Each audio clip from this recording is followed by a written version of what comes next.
Hello नमस्कार दोस्तों, कैसे हैं आप लोग। आशा है कि आप लोग अच्छे और स्वस्थ भी होंगे। दोस्तों आज हम बात करेंगे एक सॉन्ग के विषय में जो कि काफ़ी अच्छा सॉन्ग है दोस्तों। तो क्या है पूरी सच्चाई जानने के लिए हमारे वीडियो के अंत तक बने रहे और हमारे चैनल को सब्सक्राइब करके लाइक कर लीजिए। तो चलिए दोस्तों अनुपमा यादव जी का गाया हुआ एक गीत जो कि काफ़ी अच्छा गीत है, आप ज़रूर सुनिएगा, जिसका नाम है दिल बेचैन है।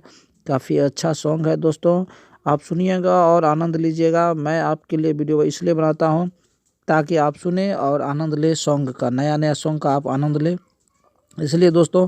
और मेरे चैनल को ज़रूर सब्सक्राइब करके रख लीजिए, आपको इसी तरह की वीडियो मिलता रहेगा। आज का यह छोटा सा वीडियो आपको कैसा लगा कमेंट में बताइएगा, और मैं आपके लिए इसका लिंक डिस्क्रिप्शन में दे दूँगा, आप ज़रूर सुनिएगा दोस्तों।